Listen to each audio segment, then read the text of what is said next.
If I may say just a few words about Cardinal Kuuia Baawobr, having just celebrated his funeral in Wa, I would want to mention just briefly that he had basic school in his home village, secondary school, that is Xavier Minor Seminary and London Secondary School, from 1972 to 79. And then he went to St. Victor's Major Seminary initially for the Diocese of Wa.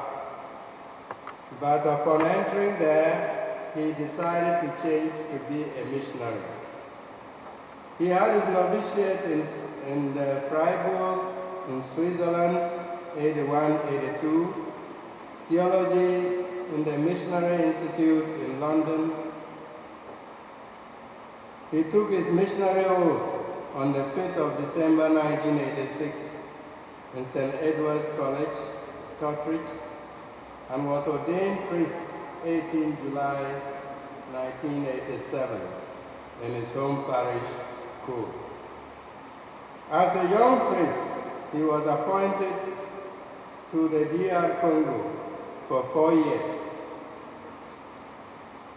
And in 1991, he was admitted in the Biblicum, the Pontifical Biblical Institute in Rome, where he graduated with a licentiate in biblical exegesis in 1996. 96 to 99, he was a formator at one of the novitiates in Tanzania. And in 1999 to 2004, he became Director of Formation in Toulouse, France. He obtained his PhD from the Biblical Institute in 2004.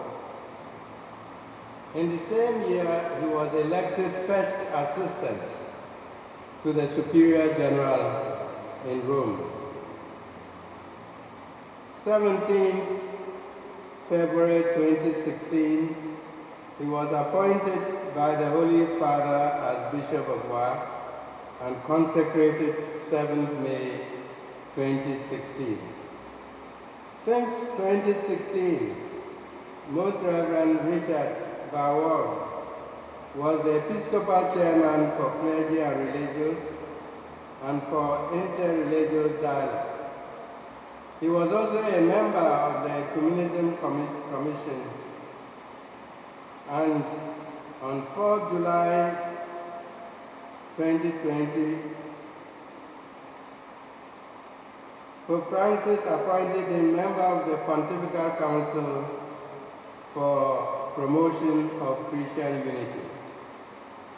29th May 2022, the Pope announced his intention to elevate him to the status of Cardinal and created him Cardinal on the 27th of August 2021. What distinguished his life was total service to God and his people. Since he became a bishop, not in the initial years, but at least 3-4 years after that, he started to experience health problems. But it was in his nature never to complain about anything, especially things that affected him personally. For instance, when we were at our plenary in Pekao, he was conspicuously absent. He had a surgery in the heart, and they had placed 2 stents in his heart. But he came out of it, not making any fuss, and what he could do, he continued to do. At the ordination of Bishop Matthew Yitiere, when we met in my house to have lunch and then move on to Yendi, he also arrived there. But I could feel on that day that he was really in pain. As soon as he arrived, he said he needed a bed just to rest. So I gave him a bed and asked one Reverend sister who had traveled with him to serve him some food because we were all taking lunch to leave for Yendi. But he hardly ate anything. So I called a doctor for him, and the doctor said it was important for him to take him to the teaching hospital in Tamale. So I let one of the drivers accompany him to the hospital. They did ECG and all the others.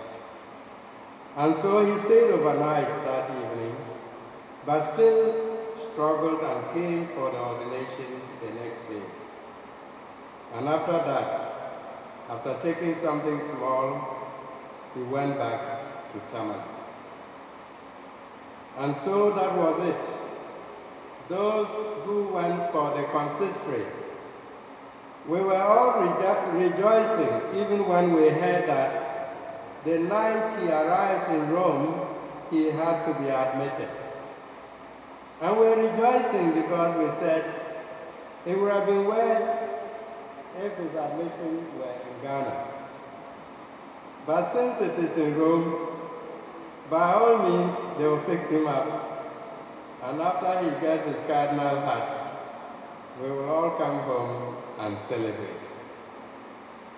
And this was not to be. So God's ways are not our ways. And let us believe that God takes each and every one of us at the time we are most ready. We may have our human calculations and felt that it would have been better for us to celebrate him and accompany him a while in his new status as Cardinal of Ghana. But God knew what he was doing.